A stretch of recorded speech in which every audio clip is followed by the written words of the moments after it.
iyo madaxweyne ku-xigeenka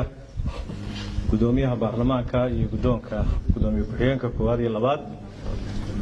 xildhibaanada sharafta leh ee halkan fadhiya caaway ee dowladda galmudug iyo wasiiradaba xildhibaanka federaalka ah ee nala jooga iyo khiyaarta kale ee marti sharafta howlwadanada madaxtooyada dhammaantiin salaamu calaykum waraxmatullaahi wabarakaatuh. runtii caaway aad baan ugu faraxsannahay waan uga mahad celinaynaa madaxweynaha xafladan iyo afurtan iyo isbarashadan qiimaha badan oo runtii fursado badan oo aan la isku helin caaway fududaysay inaan kala baranno gudiyada iyo gudoonkooda iyo inta gudiya jirta aan ku barannay oo ah yacni shimbirta dhagaxii maaragtay labada shimbirood lagu dilo kale afurna inaan helnay haddana isbarannay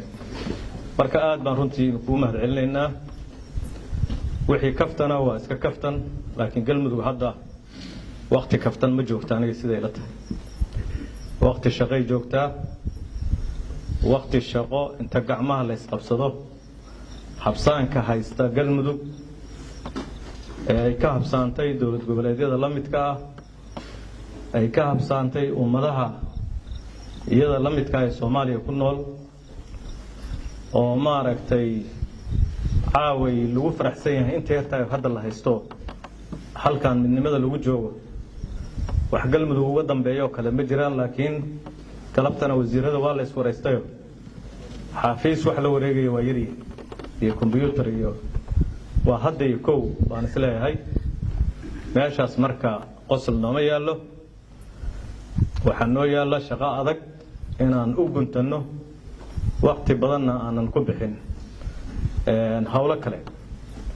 gaar ahaan kalsoonida madaxweynaha iyo madaxweyne ku-xigeenku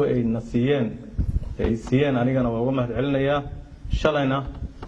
aqalka baarlamaanku oo gudoomiyuhu hogaaminayo uuna siiyeyna mahad gaar ah oo kale aan u celinaynaa sababtoo tahay waxay muujinaysaa in ayadoo xitaa dadka qaarkood aragtidooda kala aragti duwanaansho ay jirto anigu ceebba uma arkaba aragti duwanaanshaha galmudugna inay ku barbaarto way taas Soomaaliyana lagu barbaariyo way in aragtida qofka muwaadinka mas'uulahaada ama qofka laha ahaadee uu cabiri karo suuduu asagu u arka saxda inuu cabiri karo waxaan u arkaa wanaagsan oo dastuurkuna ummadda siinayo marka golaha baarlamaankuna shalay ansixintii ahayd ee aan loo kala harin ee shaqo hore inay ka horeysay ay muuqatay iyadana waa ka mahad celinaynaa.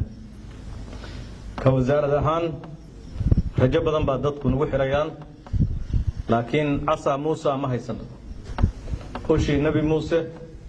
oo marna maska noqonaysay marna wax kale noqonaysay ma hayno waxaan hayno waxay tahay commitmentiga ballanta dadka reer galmudug iyo inay ka go'an tahay in dhulkoodu oo lagu bartay waxyaalo badan oo aan dhagaha u fiicnayn oo xagga amniga in amni iyo xasilooni taam ah ka dhacdo deegaamada argagixisadu ay haystaan al-shabaab xitaa lama yahay al-shabaabku dhalinyaradu way fiican tahay dhalinyaro badan baana joogta waa Carabi dhalinyaro badan baa noo joogta oo fiican oo galmudug ugu shaqeynayso xildhibaanadan ay ka mid yihiin iyo wasiiraduba iyo dhalinyaro kale oo fiican magacaas marka dhalinyaro lama siin karee argagixisadu deegaamada ay haysato oo dad walaalaheena ay ku nool yihiin oo aan ka yarayn galmudugtaan xorta ah dad aan ka yarayn ba halkaas ku jira soo qayla dhaaminaya islaanta oo muleysaahi in laga keenaa deegaamadaas ay dhexda ku dhintaan dhibaatooyin ilmihii yaryaraa laga gurto yacni beer ay fashaan argagixisadoo kale weeye dadkaasi sida ay rabaan ka yeelaan xoolahooda ay maaragtay markay rabaan ayadoon saka la gaarin iyo zakaba zaka horta dowladda qaadi karta dowladda galmudug baa zaka qaadi karta al-shabaab dambe inay siiyaan ugu baaqi maayo dadka deegaamadaas ku nool inay gadoodaan oo al-shabaab ku gadoodaan baan ugu baaqayaa marka deegaamadaas waxay nooga baahan yihiin inaan gacan saarno isku mid ma ahan xildhibaan markuu xoogaa maalmo joogaba deegaankiisii inta iska taga 4 saacadood soo jooga iska soo laabanaya iyo ninaan deegaankiisii arkay marka waxaan rabaa inaan hadalkay ku soo gunaado shaqo adag baa noo taalla dadka reer galmudug u taalla amni keliya ma ahane waxbarashada caafimaadka dekedaha dhammaan wasaaradaha la magacaabo dhan wasaaradda bii'ada ugu muhiimsan oo noo badbaadinaysa dhulkan abaarta nooga badbaadinaysa sanad walba abaar baan la qayl dhaaminaa laakiin geedihii waa la jaraa iyagana geedaha la jarayo waxay keenayaan in dhulka roobku ku yaraado marka waxaan muhiim ahayn oo wasaaradihii ma jiraan wasiiradan tirada badan aadka u badanna waxaan rajaynaynaa inaan dhexdooda aysan ka imaan dardaarankaygu wuxuu yahay inaan isqabqabsi iyo wasaaradda dhexdeeda iyo awoodda la isku qabsaday iyo haddii dhaqamo kale hore jiri jireen iyo waxaasoo dhan inay iska soo gabagaboobaan oo one unit la noqdo la wada shaqeeyo waxaan runtii insha allahu isugu imaan doonaa guddiga amnigana waxaan wasaarad ahaan ogolnahay wasaaradaha kaleba runtii kulligood ma wada hadli doonaan in si la yaqaan la iskula xisaabtamo oo baarlamaanku dowrkiisa shuruuc baan keeni doonaa oo amnigoo kale booliiska galmudug sharciga lagu asaasayay waa soo wadnaa asaga kowa galmudug inay booliiskeeda iyo amnigeeda iyo daraawiishdeeda ay yeelato dowladda federaalka waa soo gurmatay ciidamada joogoo dhanna dowladda federaalka ay raacsan yihiin biyo sacbadaada looga dhargaa inaan booliiskeenii iyo ciidankeenii aasaasano ciidanka dowladda federaalka ahuna iskaashi iyo caawinaad meelaha aan dabooli weyno maadaama dhaqaalo nagu filanayo ayaamahan hore aan haysan ayay noqonaysaa laakiin shaqo adag ayaa taalla la xisaabtan fuulahan ogolnahay in lala xisaabtamo baarlamaan waan ka soo shaqaynay waan ognahay la xisaabtan la'aan baarlamaanka Soomaaliya federaalka ayaan ka tirsanayn waxa dilay oo uu maaragtay madalays la noqday la xisaabtan la'aan waa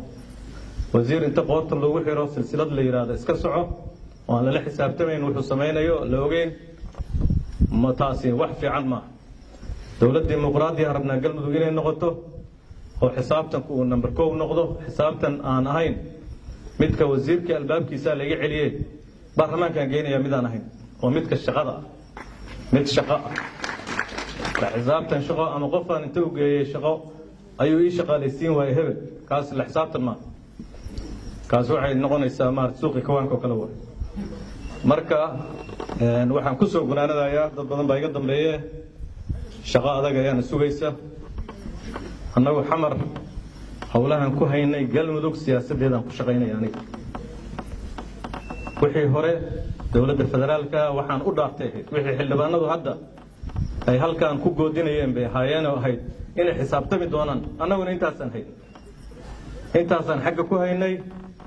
inaan xisaabtanaa rab oo xukuumaddii aan ansixinay aan la xisaabtano intaas kaliya ahayd wixii meeshaas lagu hayay laakiin hadda galmudug baan u soo wareegnay shaqada iyo dastuurka iyo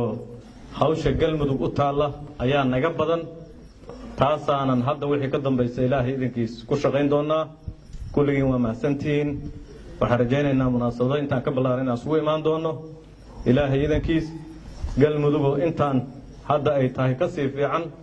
hoggaankeedaasna waxaan rajaynaynaa iyagana waxaan u rajaynaynaa unitiga baarlamaanka iyo unitiga golaha maaragtay hoggaanka sarena midnimadoodan ayagana xoojinaynaa wax midnimo lagu waayay laguma waaye wax lagu helay ma jiraan dadka xildhibaanku uu tilmaamay mursal ee tabashooyinkana wixii dhiman ila tabataabo oo tabashadooda laga garbaxo oo maaragtay loo yeero ayaan iyadana soo dhaweynaynaa galmudug waxaan rajaynaynaa ilaahay idinkiis in ay noqoto meesha ugu khilaafka yar ugu maaragtay dadkeedu dadkan hadda meelaha qaarkood isku dilaya ay isdil ku dhammaado dhulkooda la xoreysto horumar loo jahaysto geela galmudug jooga iyo dadka geela awgiis iyo daaqsin uga dhintay dadka badan geelu muxuu nacfi leeyahay marka hadduu dadkii leynayo iyo arigi wax nacfiyo ay leeyihiin ma jirto dadka adduunkana dadka lagu diriraabo waxaana jira dowlado adduunka xoolihii oo dhan iska dhameeyay sababtu waxay tahay khilaafaadka dowladahaas Malaysia oo kala kamid ah xoolihii oo dhan waa arraacatay iyo xoolo dhaqato midna mal waana dalka tobnaad miya ayuu gaaray xagga warshadaha iyo horumarka marka qaarkood wuxuu haday dibkooda ku badan yihiin waa laga gudbaa marka waxaan rajaynaynaa in dadkeena badbaasano qofna uusan nooga dhiman balli biya ama hal geela ama barkad lagu diriray uma qalanto qofka ka qiimo badan marka aad u mahadsantiin waxaan ku dardaarmaynaa midnimo